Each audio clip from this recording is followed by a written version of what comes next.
2018 ጥቅምት አቡነ አረጋዊ ለማስመረቅ ነው እንደኛ አቀዳች ይህ ጉልኝ ነገር ሁሉም ፈጅሙም እግዚአብሔር ምስጋና ይስላልን የዲዲጋ ሰምንም ለእግዚአብሔር እጁ ሰፊ አርገው ሰፊ ነው። በስመ አብ ወወልድ ወመንፈስ ቅዱስ አሐዱ አምላክ አሜን። የተከበራችሁ ኦርቶዶክሳውያን እኔ ቀሲስ መልአከ ሕይወት ቀሲስ ወልደ ሐዋርያት ዓለሙ እባላለሁ። የሀርት ሸክ ደብረ ጽባህ አቡነ አረጋዊ ቤተክርስቲያን ዋና አስተዳዳሪ ነኝ። እንደምታውቁት ካሁን ቀደምም እንዳያችሁት ይህ ቤተክርስቲያን ታሪካዊ ቦታ ነው። እንደሚታወቀው በዚህ በሀርት ሸክ ከተማ የነበሩ ነዋሪዎች ምንም ቤተክርስቲያን ስላልነበረ ቀብር ስነ ስርዓታቸውን የሚፈጽሙት የ72 ኪሎ ሜትር ርቀት ጉዞ ሄደው በጅጅጋ ነበረ የሚፈጽሙት። ይህም ተጽዕኖ በጣም ሲበረታባቸው ያሉት የከተማው ነዋሪዎች በመሰባሰብ የሚደርስባቸውን በአሕዛብ ሀገር ሕፃናትም ለምሳሌ ሲያርፉ በዚያው ባለው አካባቢ መሬት በሚያሳርፉባቸው ሰዓት የመቃብር ቦታ ማረፊያ ስላልነበረ በእርሻ እየወጡ የክርስቲያን የኦርቶዶክሳውያን መቃብር ስለሌለ ሕፃናትንም ወደ ሌላ ከተማ ይዞ ሄዶ መቅበርም ስለማይመች በአካባቢው እንኳን በጓሮም ባለው አካባቢ ሲቀብሯቸው ተቆፍሮ በመውጣትና ብዙ ዘግናኝ ነገር እኛ ልንናገረው ማንችል ብዙ አሰቃቂ ነገር ሲደርስ ያሉት የከተማው ነዋሪዎች አሉ። ለምሳሌ እነዚህ የምታዩዋቸው ሽማግሌዎች ጥንት ይህን ታሪካዊ ቦታ የቆረቆሩ ናቸው። ይህም ሲሆን ተመራርጠው ከጅጅጋም አልፎ እስከ ሐረር ድረስ እስከ አዲስ አበባ ድረስ ሄደው ከሊቃነ ጳጳሳት እግር ሄደው ቡራኪ አግኝተው ይህን ቤተክርስቲያን የጻድቁ የአቡነ አረጋዊን እና የመጥምቀ መለኮት ቅዱስ ዮሐንስን ቤተክርስቲያን ታቦት ወደዚህ መጥቶ እና ፈቃድ እንዲያገኙ በ1989 ዓመተ ምህረት ሊመሰረት ችሏል ማለት ነው። ከዚያም በኋላ እንግዲህ በእለቱ በደፊ ስራ በተልተሎ የተሰራ ስራ ነበረ።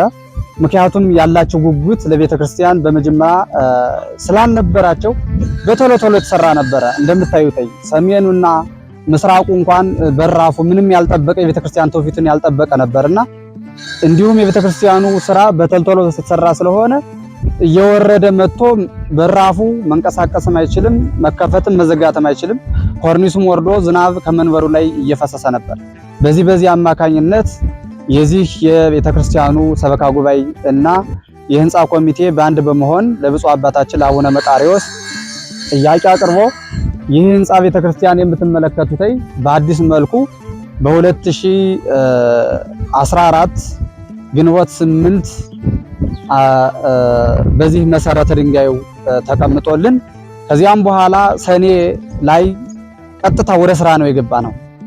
የመጀመሪያ ትንሽ ብር ነው እንግዲህ ከ300 ሺህ ብር ያልበለጠ ነው በመጀመሪያ ይዘን የተነሳ ነው።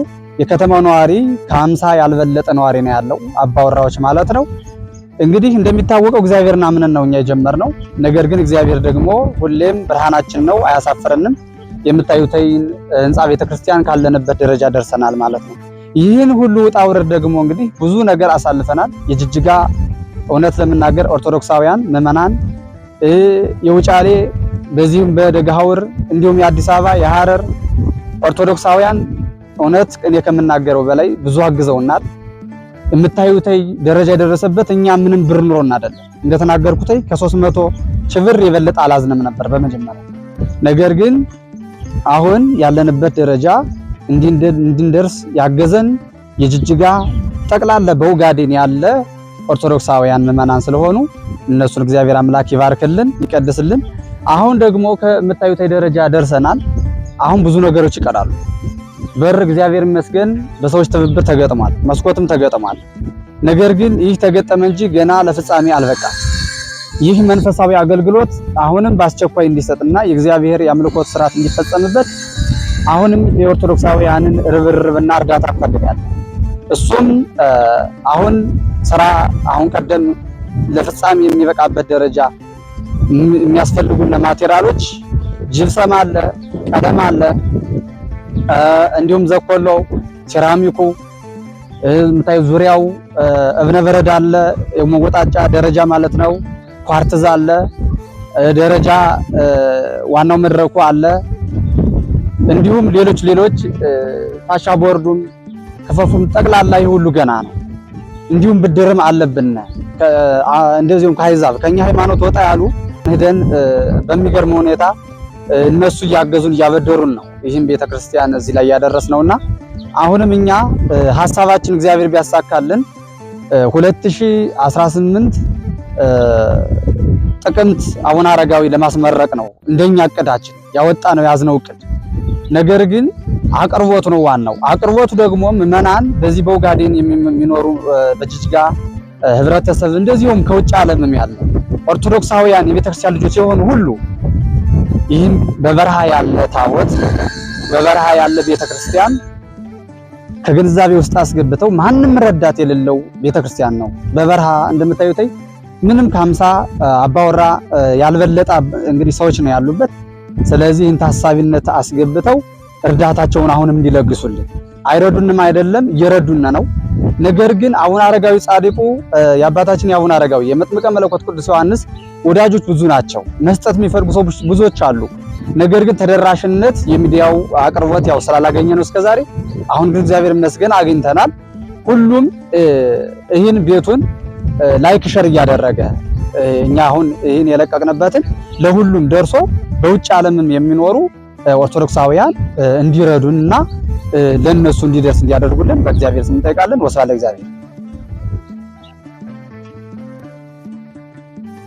ጥቅምት 14 የመሰላቸትም ችግር ስላለ እስከ ጥቅምት 14 አስመርቀን እንደው መንበረ ታቦቱን ቤታቸው ለማስገባት ሀገረ ስብከቱም እንዲረዳን በቻለው አቅም የጅጅጋ ሕዝብ እንዲረዳን ውጭም ያለው ምዕመናን እንዲረዳን ባለው አቅም ተረባርቦ ረድቶን እንደው መንበረ ታቦቱን ወደ ቤታቸው እንድናስገባ ነው እኛ ምኞታችን።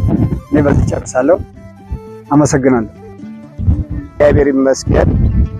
የጅጅጋ ሕዝብ ብዙዎቹ ከበር ከመስኮት ጀምሮ ይኸው የምታዩት በር መስኮት ለሰራልን እኔ ማመስገን ፈልጋለሁ። ለአቤዳኝ ማመስገን ፈልጋለሁ።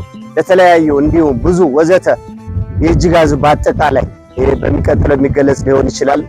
ስለዚህ እኛ ለወደፊት የሚቀራውና መደረግ የሚገባው ነገር ነው አሁን ለማናገር የምንፈልገው። እንግዲህ እንዳያችሁት አሁን በዚህ ደረጃ ያው ተሰርቶ ለዚህ ደረጃ እንግዲህ ያው የደረሰበት ቀሪውን ለእናንተ ባይናችሁት ያያችሁት ነገር ስለሆነ ብዙ ነገሮች የሚቀሩ ነገሮች አሉ። እኛ እንግዲህ ይሄንን አንድ እግዚአብሔርን ተማምነን፣ ሁለተኛ ሀገረ ስብከታችን ተማምነን፣ ሶስተኛ የጅጅጋ ሕዝበ ክርስቲያን ተማምነን ነው ይሄን የጀመርነው። እነሱ እርዳታ እንግዲህ ለዚህ ደረጃ ያደርሱናል። አሁን ቀሪውን ለወደፊት ለመስራት ብዙ የሚቀሩ ነገሮችን አሁንም ከመጠየቅ ከመለመን ከማስተባበር ከመሯሯጥ ወደኋላ ተሰርቶ እስከሚጠናቀቅ ድረስ ስለማንን ጅጅጋ ያሉት ሕዝበ ክርስቲያን ጠቅላላ እንዲረዱን